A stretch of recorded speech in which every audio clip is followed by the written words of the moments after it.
live on I think I'm live on everything. I don't know. Let's see. All right. So definitely going live here. I'm pretty sure it says it's connecting to a lot of different things. So let's see if I'm actually live on some of these places. Trying to go live in the Facebook group. Oh, I think I have to set this one up. Go ahead, go live. Shoot. Okay, here we go. Post in group. Yeah.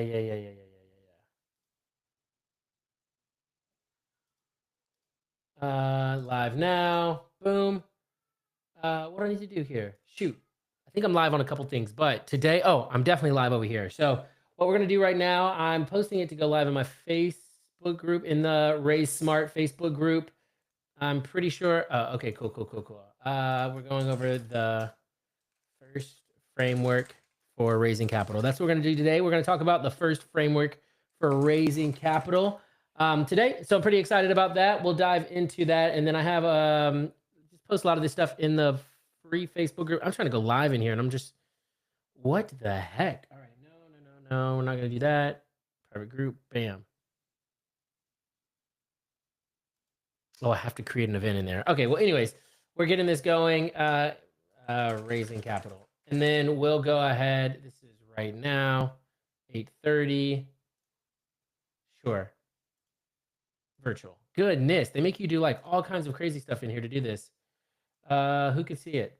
It's a group. It's the Facebook group. It's the Facebook group. Cool. Create event. All right. Anyways. All right. So today we're going to dive into the raise. I have a framework in, like, if you kind of want to see the presentation, actually, if you go, it's kind of like a presentation. I want to make it a lot more like, not necessarily, oh, this is all super official stuff. It is mostly just going to be conversational. I'm just going to walk through it on how we can raise capital and go through all that stuff. And then I'm trying to create this. I think I've got it. Let's run it. That's what my live is about. Go live now. Holy smokes. I may not be able to go live in this group. This is crazy. Wow. All right. I guess I probably should have figured this thing out before, huh? When it comes to going live in a Facebook group, but I don't know. Let me just go live. Can I just click on go live? What the heck? Raising capital. Thanks for bearing with me, everybody. If there is anybody up here, I don't really think anybody is in here anyways. I'm mostly just here by myself, chatting with myself, and that's all right. I'll take it. Cool. Add group. Oh, there we go. There we go.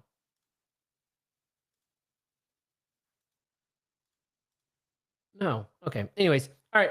We're going to keep going. I clearly am not getting this right. So if you want to see the slideshow or anything like that, that's going to just be on the YouTube channel. And it is live on the YouTube channel. I do know that because that actually works.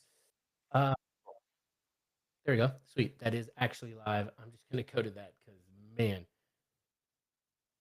discard and exit because I couldn't get this thing going. We are live. Boom.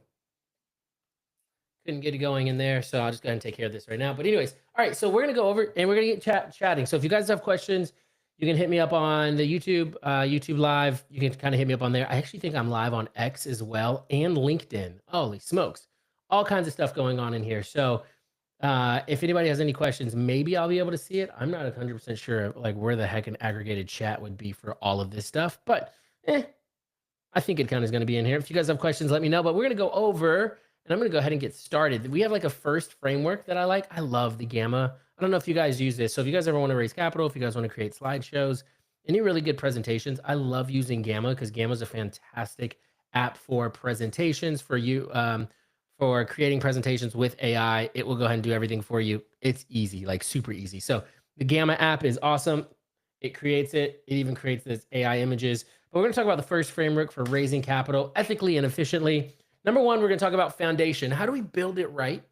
We build it right. If we can build it right, we want to make sure we build it right before we build it fast. Everybody wants to build something really, really fast. They want to go a million miles a minute. And then what ends up happening is they end up going a mile wide and an inch deep. And because they do that, then the foundation is not there. We want to build a really solid foundation that then allows us to raise capital a lot better because there's way more substance to it. Invitation, we want to invite people into what we're doing. We're going to talk about that. The curiosity ends up converting, and we want, I have a friend, his name is Carl, and he says curiosity is a superpower. So we want to make sure that we are using our superpowers. We want to make sure that we are 100% using any superpower that we can. Oh, you know what? Nope. Okay. I'm really trying to get this thing to work. This streaming software. I'll have to do it later. Post it into the group.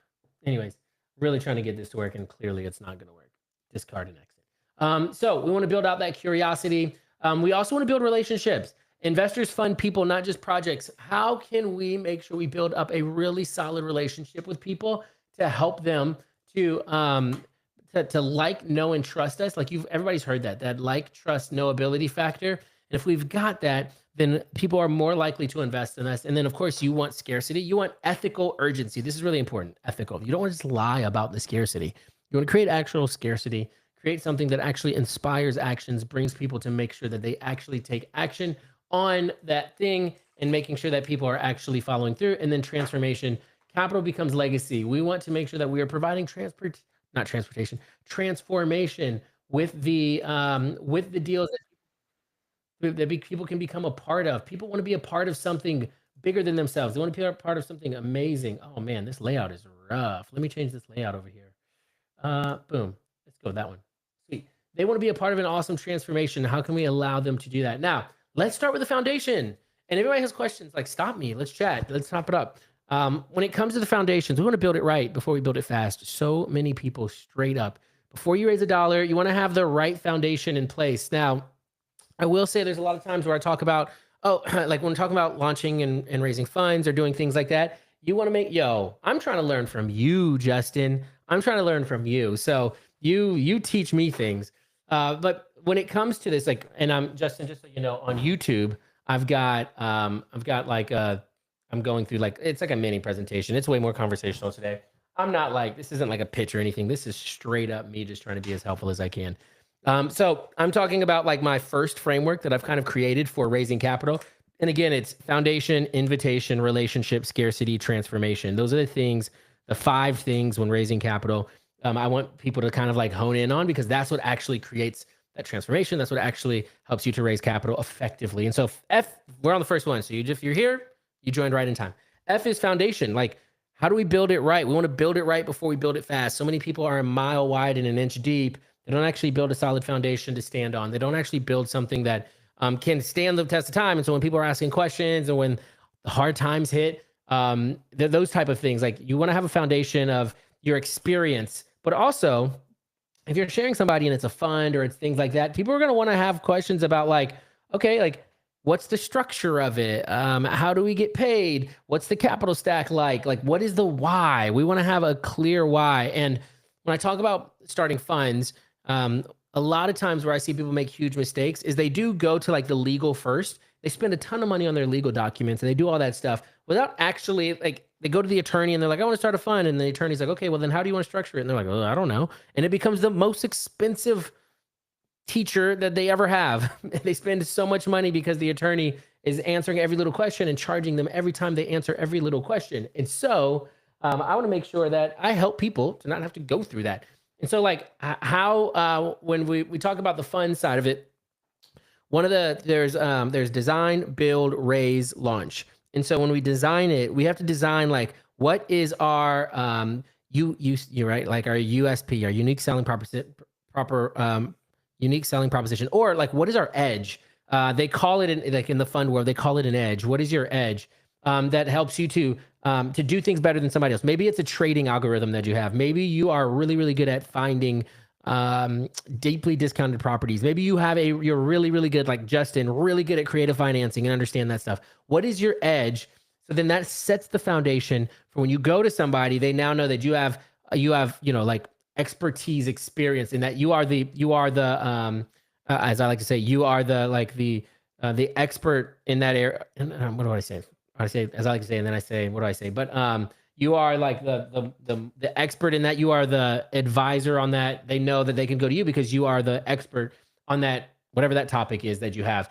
This phase makes sure that like you're credible. You're credible. You're aligned with investors' expectations before you even launch a fund or anything like that. And then we have invitation. I love invitation because, like, let's say we're having a conversation with somebody.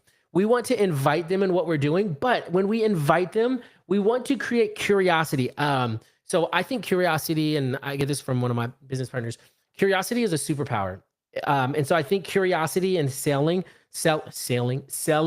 makes you so much more powerful. And there's this saying that he also says, it says, interested people are interesting. When we become interested in them, when we become interested in what they're doing in their life, in their situation, how they want to grow, what are the things that they want, what are the goals that they have, we become interested in them, then they become interested in us. And so it's really important for us to kind of figure that out. Is like, how can we be curious? Most people pitch, we want to invite them into what we're doing, but also knowing what they want. What are the things in their life that make them tick? What's their why? And so we really like curiosity converts, and pressure tends to repel people. And the invitation phase is all about storytelling. It's all about educating and attracting, not spammy DMs or like spamming people and just being like, hey, I've got this deal and 8% returns and this, and that. And people don't care about that. They do like returns because it's better than a lot of time what they're getting in the market. Especially who the heck knows what's going on. Fed, like, and we can chat about that too, but rates just dropped. The mortgage rates didn't drop. So like, whoa, what's that about? And a lot of times it's because the Fed rate is not affect mortgage rate. Mortgage rates are dictated by the 5, 7, 10-year bond market. And those are going to be like brokers going and buying bonds. And instead, the Fed is the federal interest rate on borrowing from banks. And so that's like on the short end of the yield curve, where the long end of the yield curve is going to be your interest rates, is going to be the yield on the bond market. And that's what affects mortgages, because mortgages are dictated by the 10-year, 17-year treasury yields. And what ends up happening, and a lot of times, and this is actually really good here, because I think a lot of people get really confused because they go, well, rates dropped 25 basis points, but nothing happened. Actually, mortgage rates went up. And it's because what ends up happening is it's not the rate drop that makes wild swings in America. That's not what it is. What it is the unexpected thing. So everybody came in, and there was like at the time when it was time, by the time it was time to like drop the rates, there was like a 90 to 100% chance that he was going to drop rates today. Everybody knew it. So everybody was expecting it. The thing that really swings market is the unpredictability of what Jerome Powell's going to get up and said. I mean, heck, I love seeing on like Kolshi and the different like, or in Polymarket, the different betting platforms, if he's going to say good morning or good afternoon. And so like, he'll jump in and he'll be like, good afternoon. And then like, he'll dive right in. And so things like, it's so interesting to see when there's unpredictability on what Jerome Powell is going to get up and say. That's what swings the market. That's what swings interest rate. That's what swings everything. Not the fact that the rates dropped. Everybody knew the rates were going to drop. So all that stuff was already baked into the pricing days ago. And so because of that, then that's why we don't see this crazy volatility. I mean, sure, like you do see volatility in the crypto market this morning, or this morning and a little bit of yesterday, but that's because everybody was expecting this. Now, when it comes to back to the invitation phase, the curiosity, we use social content, value posts, and like webinars, things like this, free trainings to attract investors through curiosity, not pressure. We want to educate. We want people to feel like, hey, I know that person. I see them talking about this. I see them going in this. It looks like they have expert knowledge on the situation. And we're not begging people for money. You're extending an invitation to an opportunity. And that's what I like for people to understand. It's so many times I hear people being like, it's hard for me to raise capital because I feel like I'm so salesy. And it's like, no, you gotta shift it onto your head. You are giving people an opportunity that they never really had otherwise. People don't know how to go get deeply discounted real estate. People don't know how to trade on a specific algorithm. People don't know how to go get access to early stage startups. People don't know how to do these things. And so for you to go and raise capital for that, and you have the ability to do that, you're giving people the opportunity they wouldn't have before. The only opportunity that 90% of Americans have is just the stock market, 401ks, like CDs, things like that. And that all fluctuates anywhere between like 2% to 8%. And that's all they know. And for us to come in and give them, 10%, 12%, 15%, whatever you're giving them on your deals, you're giving them opportunity. So don't feel like you need to go out and beg for money. Just become present, become more out there, become more available for them, and they'll see what you're doing, and they become interested. So for first, right, foundations, invitation, And then we have here relationship. Now, relationships are really important. Investors fund people, not projects. This is so important. We want to build relationships with people. People want to like, know, and trust people. And if you guys want to see like this spreadsheet and this really cross-eyed AI guy right here, you can jump into the YouTube channel right here. You can just look me up, Devin Robinson, on YouTube, or you could just go to, I think it's like in my bio or something, and you can kind of see the presentation on there. But anyways, investors don't invest in these deals. They invest in people they trust, they like, know, and trust. People that can actually make them feel something. Oh, I'm so excited to talk about that a little bit later. But this phase is all about nurturing through authenticity. And this is where the curiosity comes in. When I reach out to people and I talk to people about raising capital, I'm trying to raise capital for people for my deals. And like let's say I haven't talked to somebody in a while. You all know when somebody joins an MLM, you've experienced it. Somebody joins an MLM and then they come in and they're like, "Hey, how you doing?" And you're like, good. And they're like, "I've got this fantastic opportunity, blah, blah, blah, blah, blah. You seem like the greatest guy I know. I haven't talked to you since high school, but," and then you're like, whoa, bro, pump your brakes. You're doing 55 and a 30. I don't want any part of this. And so what I end up doing is, instead of that, what I do is I'll go on and I'll talk to people. And so this is what I did when I first started raising capital. I went on, I put together a whole list of people that I haven't talked to in a long time, even like back to high school, 20 years ago. And I was like, dang, 20 years ago was high school? Dang. That's crazy. Dang. Anyways, okay. So then I put together a list of people, and then one of the things I did was I reached out to them. I went on their Facebook. I looked on their LinkedIn, their Facebook, all these things, and then I looked and I said, I went. I'm actually curious if I'm live on LinkedIn real quick, so I'm just gonna check. It's kind of funny. So yeah, it looks like I am. That's pretty crazy. So nice. I am. Nobody's watching, but I am. So what I did was I went into and I looked on their LinkedIn. I looked on these things and I said, I was like, "Hey, I saw you went to Disney with your family, which is awesome. I'm thinking about going to Disney with my family. Do you have any suggestions?" And so then they're like, "Oh yeah, here we go. Here are some suggestions that I have, this or that." And then I'm like, "Awesome, that's so great." And then I'd follow up with them and I go, "Oh, hey, what are some of the or I'm like, "Hey, what are you up to lately?" "Oh, great. Tell me about that. Tell me about your work. Tell me about your job. Tell me about these different things." And so what happens is, because I'm interested in them, then they start to become interested in me. And then they go, "Oh, yeah, this is what I'm doing, this, and that." And then they go, "What are you doing? What are you up to?" And then like, you definitely want to have a elevator pitch. And at the time, sure, I could have been like, "Oh, we fix and flip houses. We do this, we do that. We invest into real estate." But instead I go, "I help people passively make double-digit returns by investing into deeply discounted real estate." And people they'll look at me and they'll go, "Oh, tell me more." Or they'll go, "Oh, that's cool." Then those aren't my people. But the people that go, "Oh, tell me more," those are my people. And so then I'll engage with them. Or a lot of times they'll go, "Hey, I actually have been really interested in investing in real estate. That's really cool. Tell me a little bit more about that." And so then it starts this conversation. We get to meet in person. We get to start hanging out. And then eventually they end up investing, because I was interested in them. I was curious in them. I wanted to know more about them, not just get them to know what I'm doing now and seeing if they're interested and then going on to the next person. I was genuinely interested in them. And so then that was that human touch. And then social proof, right? You leverage traction with stories and testimonials. You could totally do that. What I did a lot was we posted on my social media and I was like, "Man, so awesome. We just did this deal and we had an investor come in here." And then you want to be general, right? Because you don't want to violate any SEC laws here by saying, "Oh, this exact investor made this exact money. Here's a screenshot of it." Nope. We say like, "Hey, we had an investor come in and they made, and we had this awesome deal. It was cool. And if you're interested," like you could say, "if you're interested in another deal like this, we return anywhere between 10 and 15% on your money, just depending on the deal." And so you could say something like that as long as it's vague and not tied to a specific deal. You're just giving generalities. And so people then go, "Oh, wow, that's really cool. I want to do something like that. I am interested in that." And then they decide they want to invest with you. And then that's great. And then you always want to make sure you follow up. The fortune is in the follow-up, even if it's in small things.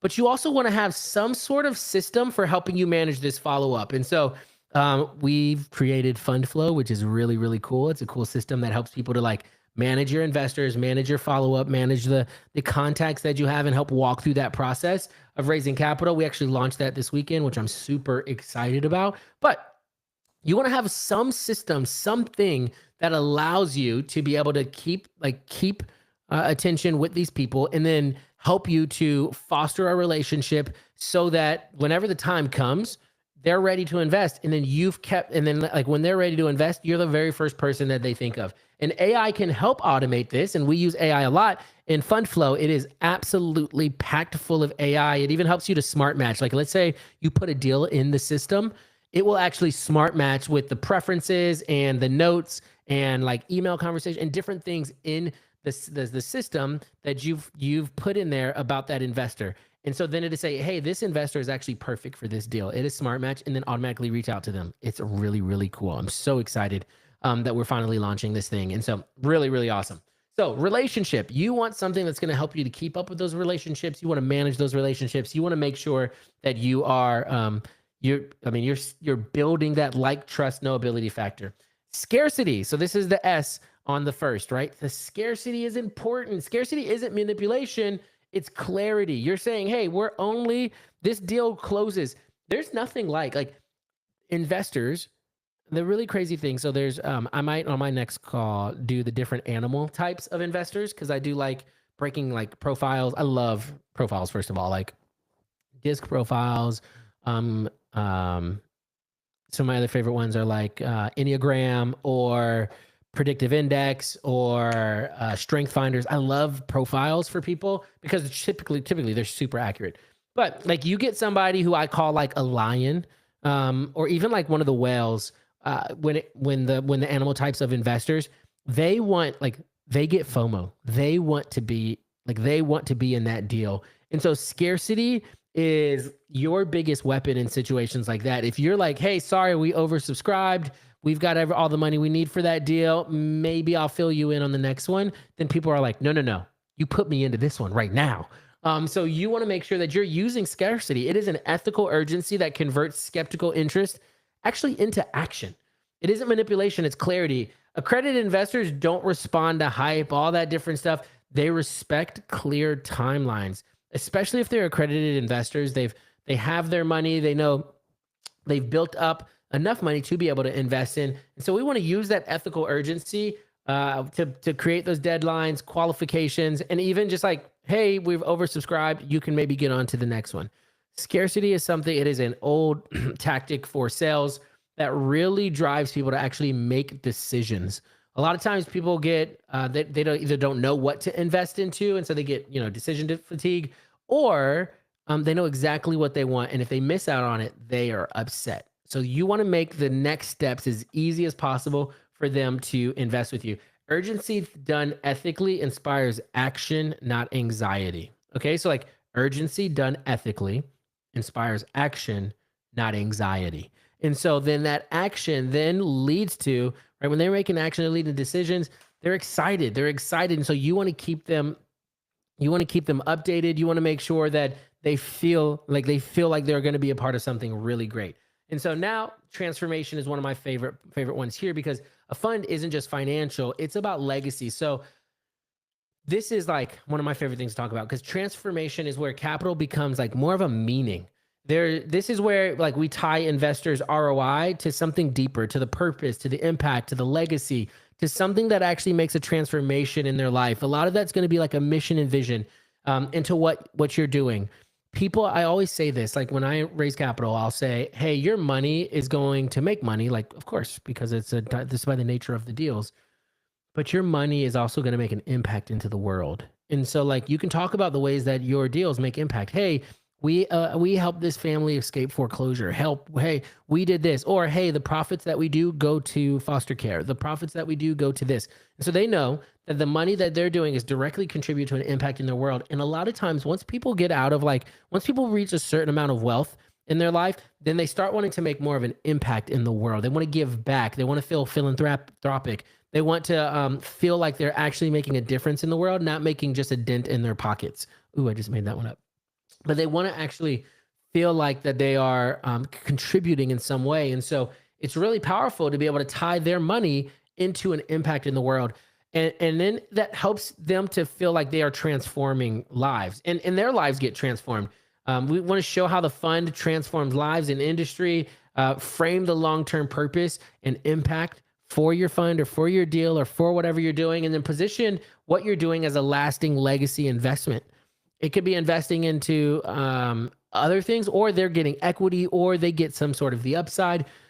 But you want to make them feel like they're doing something bigger than themselves. And that's a big part. Maya Angelou has a quote, and I love this quote. It says, "People will forget what you do, people will forget what you say, but they'll never forget how you made them feel." And if you can make them feel something, if you can make them, but just because they're investing, then they're going to go and invest with you rather than throwing it into the stock market, into the S&P 500, into some sort of CD or into the bonds. They're gonna come to you because they want to feel something, because they want to make an impact in the world, and they know that your returns are going to be better, and they've got more of an impact in the world. So it's huge.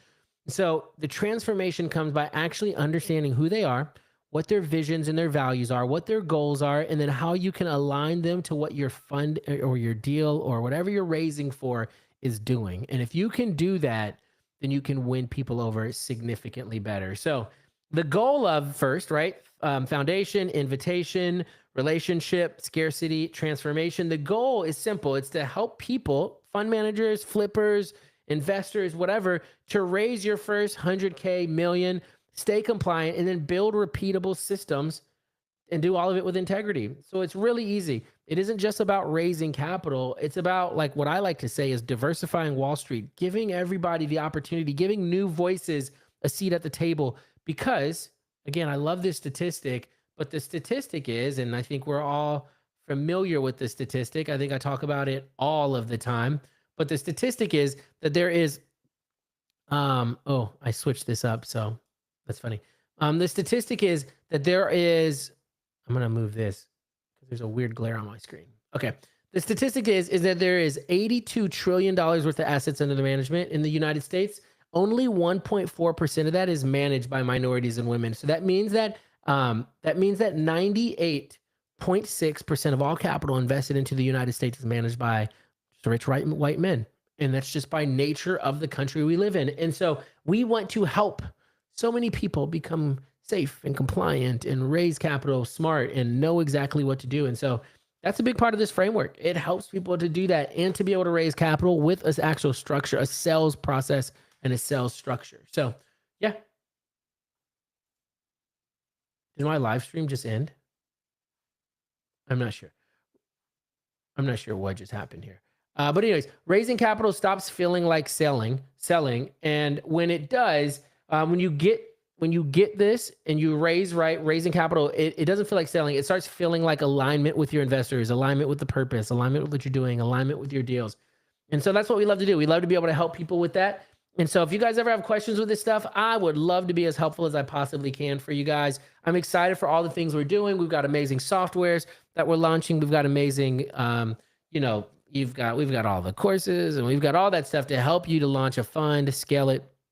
You can join the Raise Room, which is the capital raising school community. There's so many things you guys can do to hop in and learn, and I'm happy to do it, and I'll be happy to do this. I'm going to do these like every Tuesday night at 8. We're going to go live. We're going to talk about a subject. I want you guys to bring your questions, bring everything so that I can answer them, and we'll chop it up. We'll spend about 30 minutes doing it. And then if you want more, you want to dive into more weekly, you want to dive into more content, definitely check out the Raise Room in the school community. I've got a course for launching a fund. I've got free courses for raising capital, launching funds. And then, of course, we've got the software that helps you to be able to manage it all. And a mastermind if you want to launch your fund, and we do it all for you. So there are so many things you can do. There's so many ways from very, very beginning to from your first flip to your final fund. We want to be there for you. So if you need anything, you have any questions, don't hesitate to let me know. But it seems like there's no questions. So I'm probably going to jump because there's no questions. But I appreciate you all. So thankful for your time. I did this tonight on a Thursday, but I'm going to do these every Tuesday night at 8. And as I always like to say, to great success and greater impact. I'll talk to you all later. Peace.